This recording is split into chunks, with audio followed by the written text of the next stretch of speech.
Alright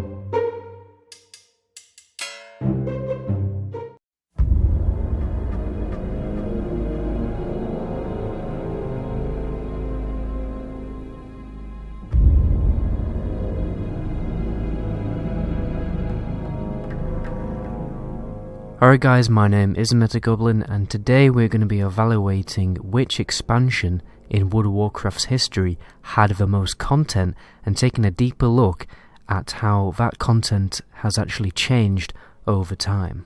Just before we jump in guys, please do give me a quick follow on Twitch if you want to catch any of my live streams. But anyway, let's jump into the video. So to measure content per expansion, it's a fairly difficult process to be honest, because if I just told you how many raids and dungeons were in every expansion, then it would be kind of inaccurate, because obviously some dungeons and some raids are longer than others. So what I've decided to do is kind of use a scoring system based on the amount of bosses in each individual dungeon, in basically with the mindset is like, the more bosses, the longer the dungeon, because obviously there's some really long dungeons in Classic, and there's some, well, more shorter dungeons in later expansion. So each dungeon will have like a score, like a boss score. But then when it comes to raids, because raids are considered more challenging and more difficult and take more time, I'm going to double basically the score by 2. So the boss score for raids is like considered double, to indicate their increased challenge, length and duration and difficulty. One thing I won't be considering is repetition, so when a raid or a dungeon has a different difficulty, I don't really see that as a massive change or a massive addition in content, other than adding a few mechanics here and there and changing it and making it more difficult. Even on Mythic raiding, fair enough, Mythic raiding is very difficult and challenging, it takes a long time to progress through. It is in effect the same kind of content, just massively increased in difficulty. In my eyes, that is just a cherry on the top, to be honest. I wouldn't consider that a new raid. It is important to note that later raids have more difficult mechanics, so earlier raids have very easy mechanics. But what I want you to imagine is, we are experiencing the expansions for the first time. Like, imagine you're basically looking through the eyes of a totally new player. So the raids in Classic, right now, they're very, very easy to complete. Like, you can defeat Molten Core in the space of like half an hour. But like, in the eyes of a new player, Molten Core would have taken a lot of time, it would have been very challenging, and it would have taken a lot of time for you to actually get through the raid. That's what we're going to be looking at. Just because the raids are simpler in TBC, Wrath and Classic, doesn't necessarily mean they took less time back in the day for a player experiencing them for the first time. So that is something to consider, because we are evaluating like how much content was in each expansion on their release, and effectively how long they kept players interested in the game at the time that they were released. But anyway, let's jump into the meat and potatoes. So the score I have given for Classic is 208. So that's 208 bosses, and we are doubling raid bosses. And there's a total of 7 raids, 9 endgame dungeons. I'm only considering endgame dungeons like Stratholme and Scholomance and stuff like that, and BRD and everything. And there's also 3 world bosses to consider as well. So what's really interesting about Classic's content is just the length of each and every dungeon. We've got BRD with 21 bosses, Stratholme with 19 bosses. That is a lot of bosses, and those are really big dungeons which take a lot of time to complete. Stratholme's so big that people don't do a full run. People do live or undead runs, because it's so big and it would just take ages to get through it all, and it's actually quite challenging. So it's interesting how the majority of Classic's content is really based on these really huge big dungeons, and moving forward you will notice that the average boss count for each dungeon is only about 4, and you can really rush through dungeons very quickly in TBC and Wrath of Lich King, and so on and so forth. So that is something to pay attention to moving forward. When it comes to the raids, they are obviously quite a lot of them, and a very steady state of progression through each raid difficulty. The raids themselves, fair enough, these days are very simple, are very easy to blast through them, because everyone knows the mechanics are off by hand, and it's a much simpler process. You can look at videos online, tactics online. But back in the day, these raids were very difficult. Okay, that's one thing you have to bear in mind. These raids would have taken people ages to actually get through. I can't remember the precise amount of time, but it was months before Ragnaros was actually killed. Whereas like when Classic WoW was released, I think I'm pretty sure it was killed within the first 2 weeks. So that is something to bear in mind moving forward, because these raids were very difficult in the eyes of a new player. Nonetheless, I think it's pretty easy to work out that classic WoW, vanilla WoW, had a lot of content to keep players interested, and during this time the sub counts were just gradually going up and just, you know, increasing astronomically from, you know, 3 million to about 6-7 million. But anyway, let's move on to the Burning Crusade. So the Burning Crusade score is 140, which is actually a massive drop. And it's interesting that it's a massive drop because a lot of people would largely consider the Burning Crusade to have loads of content and loads of things to keep you busy throughout the course of that expansion. So what we've got, if you look at the dungeons themselves, you know, the average dungeon, you know, amount of bosses per dungeon is 4, so the dungeons have become much smaller. There's some bigger dungeons like Shadow Labyrinth, but on the most part, basically dungeons were kind of like separated into like kind of different divisions. For instance, AC, you had like Mana Tombs, Sephek Halls and Shadow Labyrinth, and basically dungeons were kind of like segregated into smaller dungeons. It's an interesting decision. So we have much less of these larger dungeons, and there's more available dungeons, because like in Classic had 9 dungeons, the TBC has 16 dungeons, 8 raids and 2 world bosses, so the dungeons are like more spread out in a way, with less bosses and they're much shorter. Obviously it's important to consider that all of these dungeons also have a heroic mode, which again is only really a cherry on the cake because it didn't change the content that much. But the main reason why the Burning Crusade kept people busy for so long and kept people engaged in the game so long is, I would say, its sense of progression, because there are so many different achievements you had to do in the Burning Crusade. I'm pretty confident in saying that no other expansion had as many achievements and quest lines in order for you actually to get into the raid. For instance, Karazhan had a number of quests that you had to complete. In order for you to even gain access to heroic dungeons, you had to grind loads of rep, which kept you busy. And Tempest Keep, pretty sure you needed Tempest Keep or the Eye. You needed a flying mount to even get in there in the first place, so that required a little bit of farming. But there were loads of different requirements in order for you to get into the raids and the dungeons, so that is the main reason why the Burning Crusade kept people so enthralled and busy in the game. It's less to do with the amount of content, but like the mini segments of content are actually required for you to actually access the content. So everything was kind of gate locked in a way, which is interesting. It was interesting how the Burning Crusade dungeons kind of linked onto raids. So the Hellfire Citadel had a raid attack, basically had a set of dungeons in a certain area, which would then slowly progress into a raid. I thought that was quite an interesting thing. And obviously, when Burning Crusade raids were significantly more difficult than the classic raids, and that's because you've got raiders who've been playing the game for like 2 years. You need to bump up the difficulty to make it more challenging for them. And as World of Warcraft has progressed, the raids have become more challenging. Or, well, to be fair, they're probably like baselined at the moment, but the raid mechanics have become more interesting and more challenging. They are less challenging in the way of like mathematics, because it was more like a skill check rather than a gear check. Some RPGs, for instance, if you compare a game like Morrowind was all about developing your character, and your character really carried the gameplay, whereas like if you look at Skyrim, you did need like a little level of skill for you in order to complete the content. And that's what happens throughout World of Warcraft's history, and to be honest, the entire RPG genre. It became less about the strategy involved in building a really strong character and then like your character carrying you through the content, and it became more about actual like a skill check. You had to actually be skilled and stuff like that in order for you to complete the content. So that's what you will notice that actually happens throughout the history of World of Warcraft. But anyway, that's probably a little bit of a side note. Let's move on to Wrath of the Lich King. So here we have Wrath of the Lich King. Wrath of the Lich King's score is 168, so there's 9 raids and 16 dungeons, but no world bosses, unfortunately. So what you will notice by Wrath of the Lich King content is there's a ridiculous amount of dungeons, and they even added dungeons progressively through certain patches. They even did that a little bit in the Burning Crusade as well, but they kept on adding dungeons, which is really interesting. They added Trial of the Crusader dungeon, and they also added Halls of Reflection and Pit of Sauron in the Icecrown Citadel patch as well. So that's quite interesting. There's a lot of dungeons, but these dungeons, I'm looking at the scores right here. None of them go over 4 bosses. None of them have more than 4 bosses, which is interesting. And some of them even have 3 bosses. So the dungeons, again, they're getting shorter, but there's more dungeons and more variety in the dungeons. And obviously there's a heroic mode to these dungeons as well to keep people interested and keep people progress through the game. If you look at the raids, we also have a ridiculous amount of raids. I don't think any other expansion has any more raids. You got 9 raids. Fair enough, some of these were mini raids, but there was a lot of them.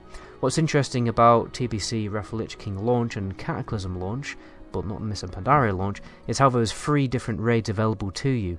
In Wrath of the Lich King, you had Naxxramas, a full 15 boss raid. Then you had Eye of Eternity, a little bit of a mini raid with 1 boss, and then Obsidian Sanctum, a little bit of a mini raid with 1 boss as well. So there's a number of raids to keep you interested and, keep you progressed through the game. I mean, I'm just looking for the scores at the raids. They just released so many raids, like Ulduar, 13 bosses. Trial of a Grand Crusader was like the weaker raid, like a mini filler raid, but when you got Icecrown Citadel with 13 bosses, and then they even released a little mini raid after Icecrown Citadel just to keep people interested until the Cataclysm release, which was called Ruby Sanctum, which is basically like a copy and paste of Obsidian Sanctum, just to keep people interested. There was so much content in Wrath of the Lich King. It's largely considered one of the expansions with the most content available to the player.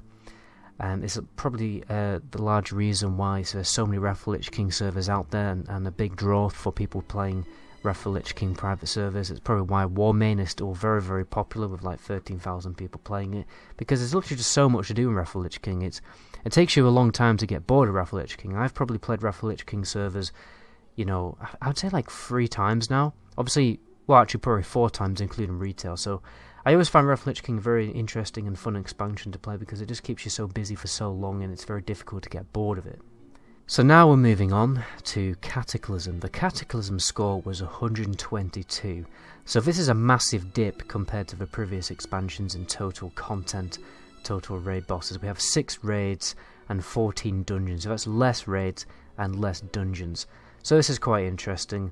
Basically, Cataclysm just generally had a lot less content. There's still quite a lot of dungeons, but again we still see the similar trend. There are a lot of short dungeons, but they did attempt to make some bigger dungeons with Halls of Orgriton or whatever it's called, with about 7 bosses. But overall, a lot less raids and a lot less dungeons. They did release 3 raids on release. They had, in fact, it was weird. They actually had loads of content on the release of Cataclysm. They had Bastion of Twilight and Blackwind Descent, which were 2 fairly big raids on launch, ready to go. And then you also had Throne of the Four Winds, I think it's called, which was just like an extra small raid, kind of similar to Obsidian Sanctum. So they had loads of content released on the launch of Cataclysm. And at the end of the day, when Cataclysm was released, it was largely successful, but it did start to drop off.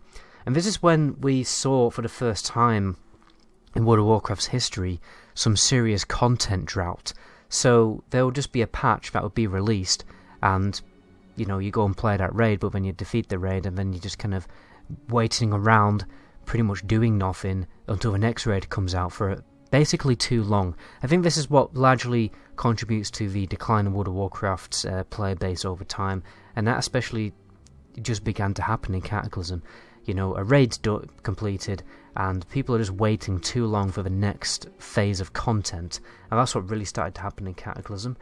I would say even waiting for Firelands, but probably after Firelands was released, between Firelands and End Time raid, Dragonsoul raid, that period of time was huge. I think that's pretty much when I quit for a period during that time, because it just took so long for the next raid to come out, and this is when we just generally see the player base drop off massively, just because it's less to do with the amount of content sometimes, it's more to do with the content not steadily being released fast enough, and that is the main issue that Cataclysm had. And what was interesting about Cataclysm as well was how they re-released Zul'Aman and Zul'Gurub. They really shouldn't have got rid of the raid versions, but oh well. These dungeons were extremely difficult and extremely challenging, and probably the best content that Cataclysm actually produced for us, because they were very interesting and very fun raids to play just because of their severe difficulty. I had a lot of fun playing those two dungeons back in the day, and it was basically during that time, the early Cataclysm, it was very successful and very fun to play. With those 2 new dungeons coming out, loads of raid content on your release, it just started to really drop off after Firelands was released because just, the content wasn't coming out fast enough. But anyway, let's move on to the next expansion, which is Mists of Pandaria. So now we have the Mists of Pandaria, which has a score of 121, very similar to Cataclysm's score. You've got 5 raids, which is even less raids, 5 world bosses, 9 dungeons, and 2 of them, bear in mind, were actually remakes. And oh yeah, and Cataclysm, I forgot to mention that 4 of them were remakes as well. So you start to see a lot more remakes happening, a lot less original content as the expansions go on, and which is another interesting point to make. So first of all, you haven't got many dungeons, 9 dungeons, which is like the least they've had in a while since Classic. However, it's important to note the Classic dungeons were huge. Again, average boss size is 4, 3, 5, not that many. The raids themselves, some of them were pretty big, but I think, the similar problems to Cataclysm, Mists of Pandaria just didn't release raids fast enough, so people got bored of the game, and this is, again, like the player base just started to decline so massively over the course of Cataclysm and Mists of Pandaria, largely because of its content drought. Obviously, another large factor is Mists of Pandaria was largely considered a joke expansion because it was very strange to release Pandaren as a race and just release an entire expansion with all these strong Asian themes. It just didn't really go very well with the player base, unfortunately. It still had a huge player base, Mists of Pandaria, because people were still very heavily invested in the game, but we're definitely starting to see less and less content. They did start to introduce world bosses, interestingly, in Mists of Pandaria as, a new, novel and interesting idea, and I still think world bosses are okay, but in retail, and even in Mists of Pandaria, they just become a bit of a boring Zerg, in all honesty. They're not how they function in Cataclysm. In Classic, they're a little bit different, a little bit more interesting, how, world bosses operate. But yeah, anyway, a lot less content overall. Let's move on to the next expansion. So next we have Warlords of Draenor. Warlords of Draenor's score is 101. It's largely considered to be one of the worst expansions of all time, Warlords of Draenor, and it's simply because of severe lack of content and content drought. So Warlords of Draenor only had 3 raids, had 4 world bosses, 8 dungeons, and one of those dungeons was actually a remake. So obviously in WoD there was a significant lack of content. Basically, what happened during Warlords of Draenor's time was Blizzard decided that we were going to release an expansion once every year. And if that had been the case, then there wouldn't have been that much of a problem with WoD, because WoD released enough content for 1 year. But the issue is, after that year was finished, they didn't release a new expansion. And this is largely to do probably with the release of different games or development of other games like Overwatch and Diablo and whatever else Blizzard made at the time. They put a lot of their effort into making other games, which means they massively basically neglected Warlords of Draenor, and the last patch of WoD literally lasted about a year, and a lot of people started to quit in WoD because it just simply wasn't enough to do. People didn't want to clear Hellfire Citadel over and over again on different difficulties for an entire year. So this is where the player count really started to decline massively. So it's interesting, like only 3 raids. I mean, that is so poor, considering that every other expansion up until now pretty much had double, apart from maybe MoP only had 3, but MoP only had 5. So yeah, most expansions literally had double the amount of raids and double the amount of content that WoD actually had. So it's no surprise that the player base massively declined after WoD, and WoD was, the worst expansion in existence. It's when I quit for a very long time. I didn't play WoD for about half of its lifetime. But anyway, let's move on to Legion. So let's take a look at Legion. Legion has actually a very high score of 182, so that's more than Wrath of Lich King. It's actually the highest, as far as I can see. It's actually the highest apart from Classic. So this is quite interesting. There is 5 big raids, 21 world bosses. So there's a big push. To be fair, it's something to consider, because this score is based a lot on actual raid world bosses as well. And there's also 13 dungeons. So that is something important to note. I mean, obviously world bosses are very different to actual raid content. But I'd largely, Legion was, I never criticised Legion that much. I mean, it had a lot of content, had a lot of things to keep you busy with. I largely consider Legion to be an expansion that tried to resurrect World of Warcraft out of the ashes. It tried to drag it out of the water, and it was largely successful. The sub count went up, the popularity of the game massively went up in Legion because it was a good expansion, lots to keep you busy, lots of content. And yeah, there's just a lot to do. I mean, the content itself, it was challenging, it was interesting. I played Legion for quite a large amount of time before I got bored of it. In fact, I got bored halfway through, and I came back just before for the last raid and played like Demon Hunter quite a lot, and I thoroughly enjoyed it. It kept me interesting, and it kept me subscribed to the game and kept me paying money to Blizzard for quite a while. It's obviously, when we progress into BFA, which is what we're going to talk about next, I may as well just jump into talking about BFA. Let me find the card for BFA, I think it's here. I did actually write down all my calculations on pen and paper because I'm old school. So, BFA, the player count has obviously started to drop off, as a lot of people probably know about. So the score for BFA, once BFA has been fully released, bearing in mind, because I have added the new raid to this score. The score is 147. You've got 5 raids, 10 world bosses, and 11 dungeons. So a lot less dungeons in BFA, interestingly. So, to be honest, now that I'm looking at it on this pen and paper here, I would say BFA probably has the equal. Well, when all the content is released, it probably have the equal amount of content that Legion has. So that's quite interesting. Both BFA and Legion had pretty good content. The content itself is pretty good, and there's quite a lot of it. So the reason why BFA player count has started to drop off is, well, it's hard to evaluate, it's hard to work out, but obviously it can't be much to do with lack of content. It could be to do with content drought, content not being released fast enough.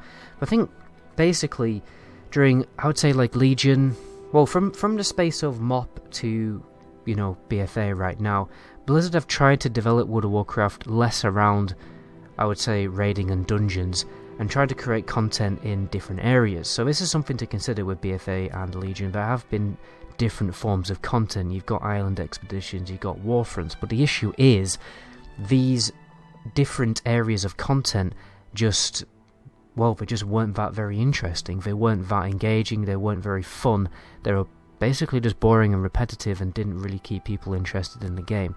A lot of people just simply didn't like that area of content that much, and even the open world content, open world questing, world quests and all this kind of thing, people weren't massively interested by it.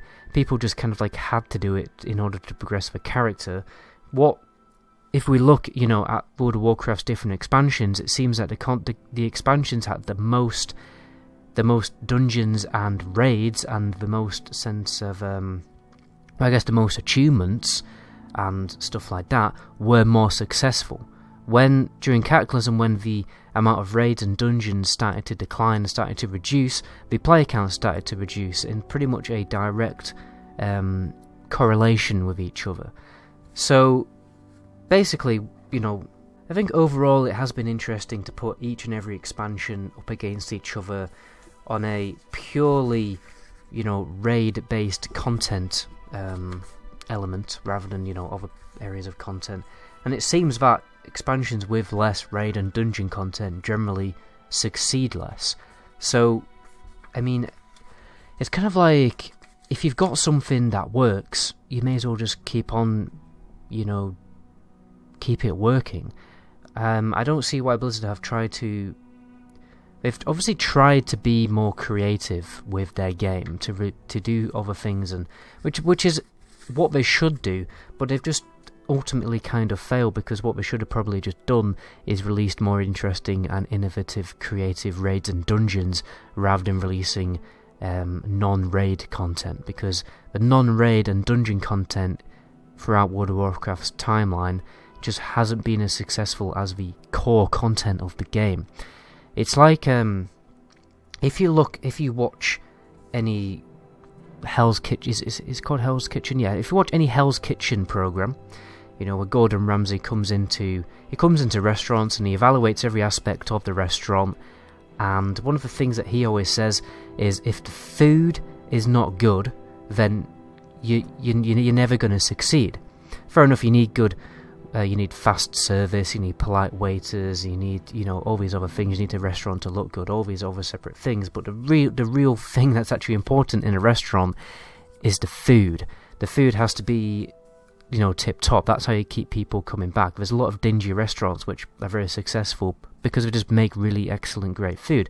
And the analogy here is food is basically the equivalent to dungeons and raids.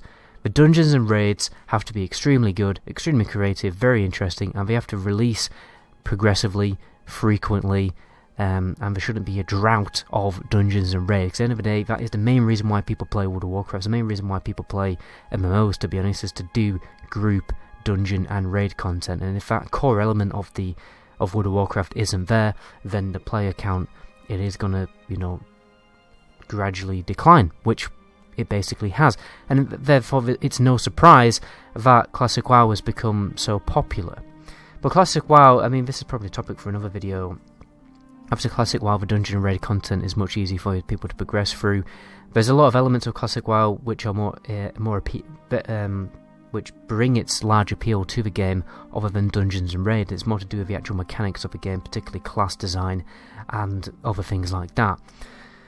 So yeah, I've pretty much talked extensively and probably too much on this topic now, so I'm definitely going to give my voice a break. My name is Metagoblin. Until my next video, ciao.